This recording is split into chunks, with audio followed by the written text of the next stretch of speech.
చర్చలోకి వెళ్లే ముందు ప్రైవేట్ రంగంలో రిజర్వేషన్ల మీద వరంగల్ వాణిని విందాం.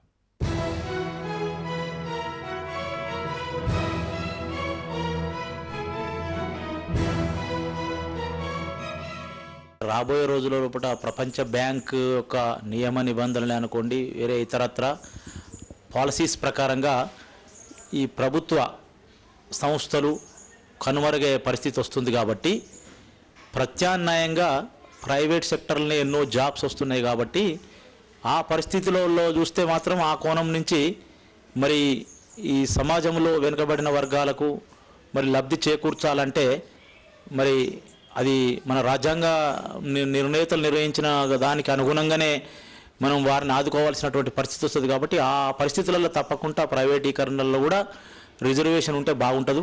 ప్రభుత్వ రంగం కుంచుకుపోతున్న నేటి తరంలో తప్పనిసరిగా నిరుపేదలకు, విద్యావంతులకు, చదువుకున్న మిగతా అన్ని రంగాలకు ఉద్యోగ అవకాశాలు ప్రైవేట్ రంగంలోనే దొరికే అవకాశం ఉంది. కాబట్టి రిజర్వేషన్ అక్కడ ఉండడం అవసరం.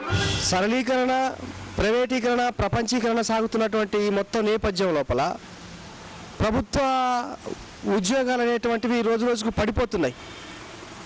పడిపోతున్నటువంటి సందర్భం లోపల ఒకవైపు కాంట్రాక్టీకరణ పెరుగుతుంది, రెండో వైపు పబ్లిక్ సర్వీస్ రంగాల లోపల కూడా ఉపాధి అవకాశాలు తగ్గుతున్నటువంటి స్థితి ఉంది. కాబట్టి మొత్తంగా చూసుకున్నప్పుడు ప్రైవేట్ రంగంలో ప్రభుత్వ జమాయిషీలో ఉన్నటువంటి పబ్లిక్ సెక్టార్స్లో మొట్టమొదలు అమలు చేసి ఇతర ప్రైవేట్ రంగాల్లో ఉన్నటువంటి బడా కంపెనీలలో, బడా పరిశ్రమల లోపల మొత్తం ప్రైవేట్ పరిశ్రమలలో కూడా ఏంటంటే ఈ రంగాల్లో మొత్తం కూడా రిజర్వేషన్స్ అమలు చేయాలా.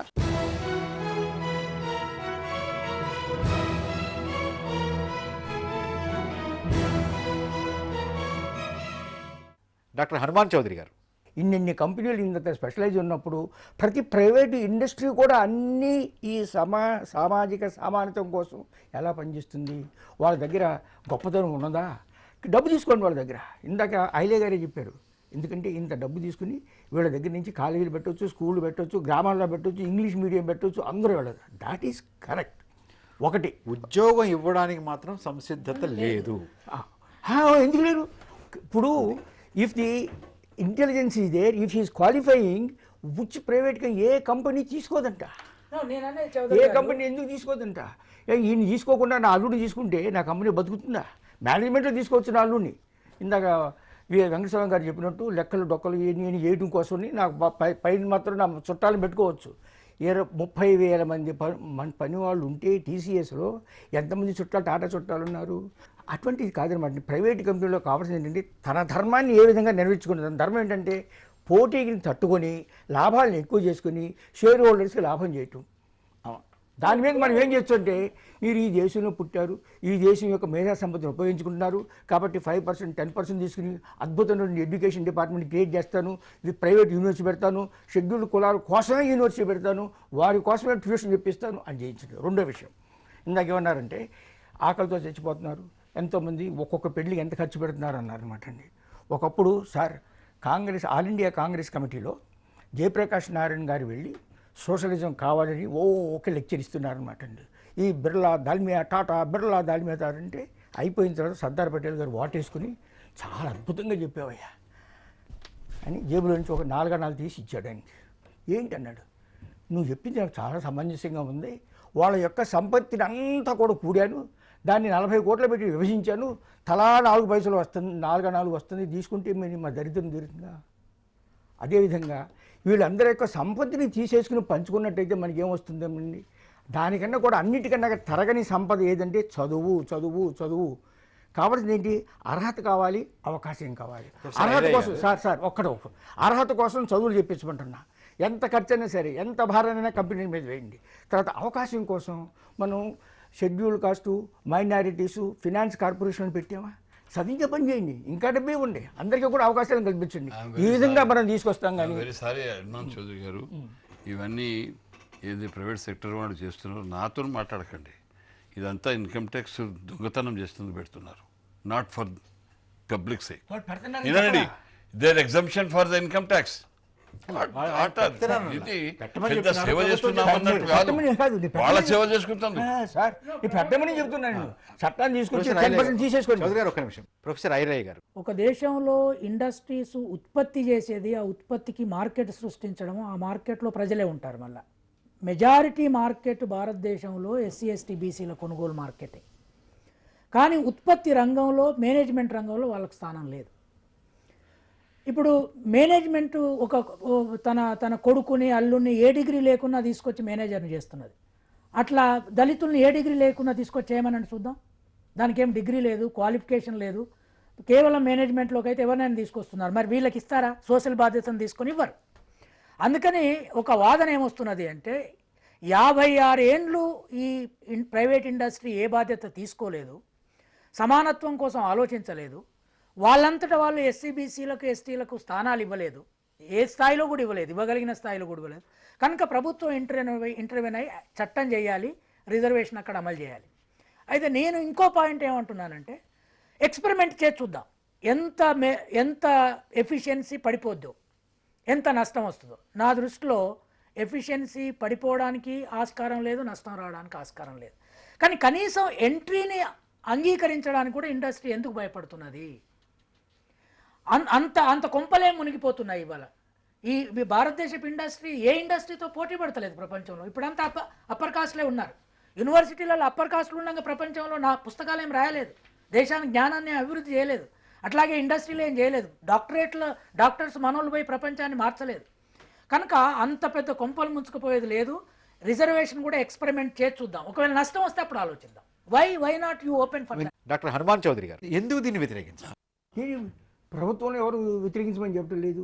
దాని తర్వాత ప్రైవేట్ ఇండస్ట్రీలో కూడా తన ధర్మం ఏంటి, కంపెనీ యొక్క ధర్మం ఏంటి, కంపెనీని సరిగ్గా పటిష్టం చేసి పోటీకి సరిపడిగా ఉండి జాతీయంగా అంతర్జాతీయంగా సంపత్తిని సృష్టించడం కంపెనీ యొక్క ధ్యేయం.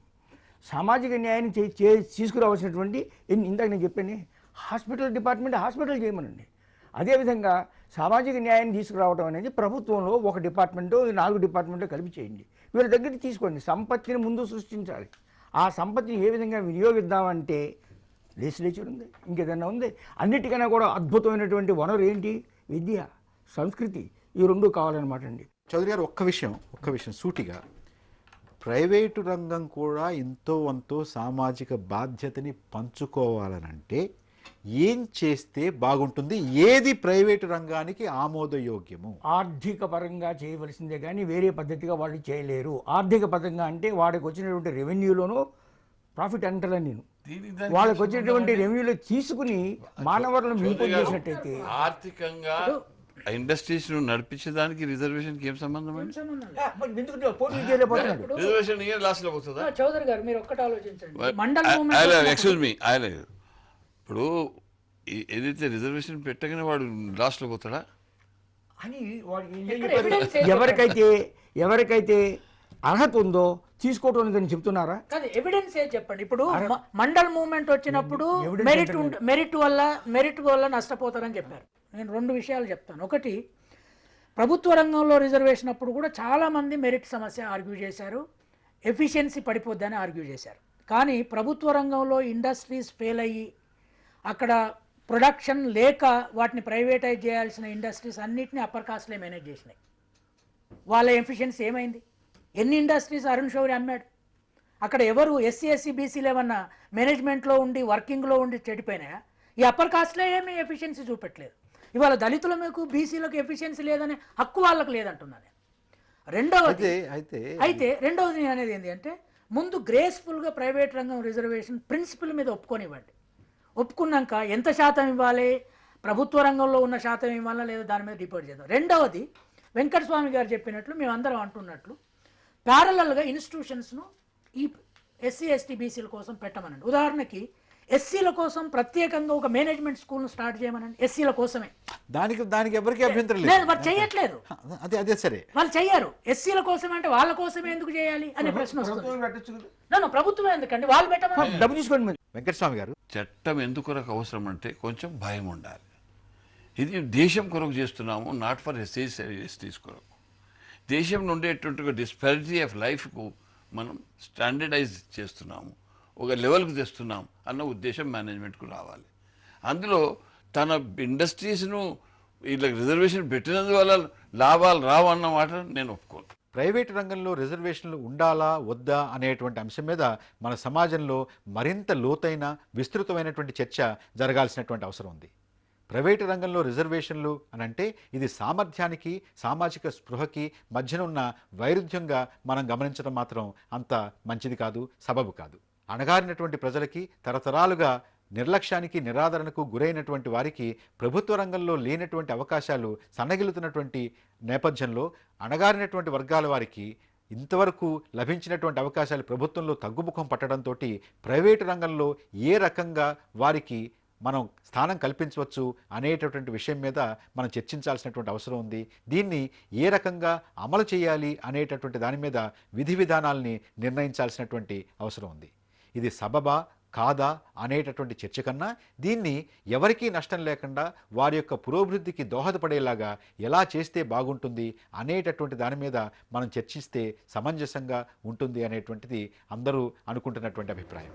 రేపు మరొక ముఖ్యమైనటువంటి అంశం మీద చర్చతోటి ప్రతిధ్వని కార్యక్రమం మీ ముందుకు వస్తుంది. నమస్కారం.